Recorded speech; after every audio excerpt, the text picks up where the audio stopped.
अस्सलामुअलैकुम। आप लोग कैसे हैं? उम्मीद करती हूँ कि आप लोग बहुत ही अच्छे होंगे और आप लोगों की दुआ से मैं भी अच्छी हूँ। रमज़ान का एक असरा ख़त्म होने वाला है। आज 7 रमज़ानुल मुबारक है और 3 दिन और इसमें बचे हैं।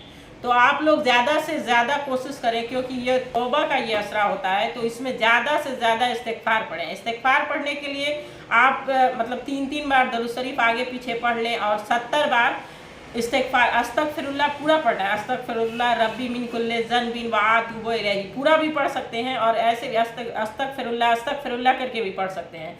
तो आप इस असरे में जितना हो सके चलते फिरते बोलते या तस्बीह लेकर अगर पढ़ना चाहते हैं तो तस्बीह लेकर भी पढ़ें, लेकिन इस्तिग़फ़ार कसरत से पढ़ें। क्योंकि सबसे पहले हम लोगों को अल्लाह से क्या चाहिए? गुनाह की माफ़ी चाहिए। और जब इस्तिग़फ़ार पढ़ा जाता है तो अल्लाह बहुत ही इस चीज़ से बहुत ज़्यादा खुश होता है कि बंदा जो है इस्तिग़फ़ार कर रहा है, तो उसकी गुनाह चाहे साबुन का झाग होता है, जितना बराबर है समुंदर में जितना पानी है उतनी भी गुनाह आपकी होगी तो अल्लाह माफ़ करेगा। इसलिए रमज़ान में इस चीज़ का ख़ास ख्याल रखें कि आप इस्तिग़फ़ार करें, और इस्तिग़फ़ार हमेशा विर्द करने से आप गुनाहों से भी बचेंगे। पहली गुनाह ये कि आप फालतू घर परिवार में या किसी टॉपिक पर बात नहीं करेंगे, और जब आप पढ़ेंगे तो और लोग भी ये देखेंगे और वो भी पढ़ना चालू करेंगे, घर के लोग और अगल बगल या जो भी लोग हैं जो फालतू बातें करते हैं उनको भी ये समझाएं कि नमाज तिलावत करने के बाद जो भी इबादत आप कर लेते हैं, सारी इबादत करने के बाद आप तस्बीह पे पढ़ें। तस्बीह से ज़्यादा अच्छा मैं उंगलियों को समझती हूँ, क्योंकि उंगली पर जो भी दुआ या जो भी वजीफ़ा किया जाता है, तो हम लोग जब कब्र के अंदर होंगे तो ये उंगली ही हमारी गवाही देगी कि हम पे इस्तिग़फ़ार पढ़ा गया, हम पे ये दरूद पढ़ा गया, हम पे ये कलमा पढ़ा गया। तो हम लोग कसरत से इस्तिग़फ़ार का विर्द करते रहें और फालतू बातों से बचें। ये फालतू बातों से बचने का एक बेस्ट तरीका है। तो हमेशा आप लोग इस्तिग़फ़ार का विर्द करते रहें और कोशिश करें कि जब इस्तिग़फ़ार शुरू करें अस्तग़फ़िरुल्लाह रब्बी मिन कुल्लि ज़न्बिन व अतूबु इलैहि पूरा पढ़ें तो ज़्यादा फ़ायदा होगा। तो आप पढ़ने से पहले आगे पीछे दरूद शरीफ, जो भी आपको दरूद शरीफ याद है वो ज़रूर पढ़ लें, क्योंकि दरूद शरीफ पढ़ने के बाद कोई भी वजीफ़ा कीजिएगा या कोई भी काम आप करें तो दरूद शरीफ पढ़ने से उसका पावर बढ़ जाता है। तो पावर बढ़ाने के लिए आप दरूद शरीफ आगे पीछे 3 बार या 7 बार या 11 बार या 21 बार जितनी बार आप पढ़ना चाहते हैं आप पढ़ें।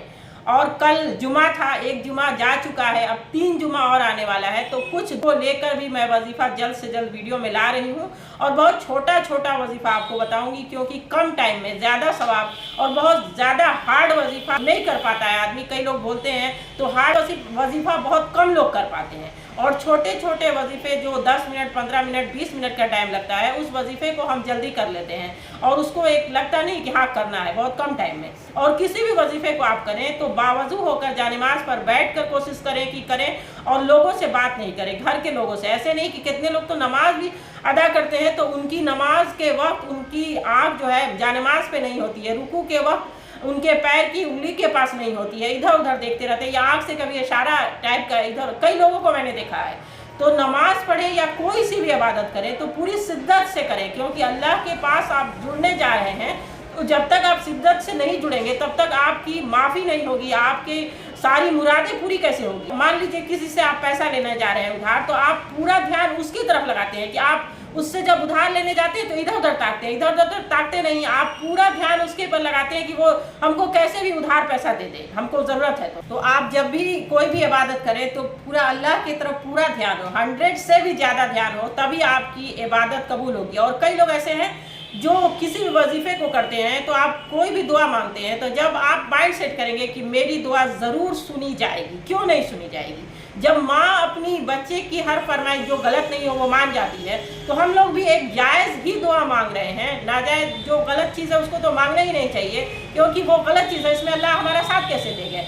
तो अच्छे काम के लिए, जब अच्छी चीज़ के लिए, मान लीजिए रोज़ी के लिए आप दुआ मांग रहे हैं तो आप हड़बड़ाए नहीं। कभी कभी अल्लाह आपकी आजमाइश भी लेता है कि बंदे ने मांगा है तो किस हाल में देना है, कैसे देना है। कभी कभी कोई दुआ कबूल नहीं होती है तो आदमी जल्दी हड़बड़ा जाता है कि नहीं अल्लाह से मांगे थे, अल्लाह ने हमको नहीं दिया, इसलिए थोड़ा रुझान हट जाता है। तो रुझान नहीं हटा है। मेरा मतलब यही है कि जब भी मेरे साथ भी कभी कभी ऐसा होता है कि जब हम नमाज़ पढ़ते हैं फिर बीच में हम नमाज़ छोड़ देते हैं, कोई मतलब लगता भी है कि हाँ नमाज़ हमको पढ़ना चाहिए, क्यों छोड़ दिए, तो ऐसा लगता है हाँ पढ़ लेंगे। तब हम अपने मन में ये चीज़ डालते हैं कि नमाज हमने कैसे छोड़ दी, क्योंकि अल्लाह इतना रहम और करम करने वाला है कि अल्लाह जब हमसे नाराज़ होता है तो हमारा खाना नहीं छीनता है, हम मेरे किसी भी चीज़ को नहीं छीनता है। छीनता क्या है? सजदा करना छीन लेता है, उसके सामने झुकना छीन लेता है। तो जब कोई भी पर्सन, अगर कोई भी इंसान आपसे नाराज़ होता है तो आप उसको मनाने के लिए जी तोड़ मेहनत करते हैं ना, कि वो मान जाए, हमसे बात करने लगे, क्योंकि वो मेरा खास इंसान है। तो अल्लाह को मनाने के लिए हम उससे सजदा छोड़ देते हैं और हम गुस्सा होकर नमाज तिलावत छोड़ देते हैं। तो आपके मन में जब ये आएगा कि नहीं, हम सजदा नहीं कर रहे, इसका मतलब कि अल्लाह हमसे नाराज़ है, तो नाराज़गी के लिए और सख्त सजदा करना और जितना जी तोड़ करके हमको इबादत करनी है, तभी तो अल्लाह हमारा मानेगा। और अल्लाह ने वादा किया है कि हम अपने बंदे को रमज़ान में तो कभी भी उसकी दुआ को रद्द नहीं करेंगे। तो इसलिए हमें लगातार कोशिश करते रहना है और पूरा मन ये इबादत में, जी तोड़ इबादत में लगाना है।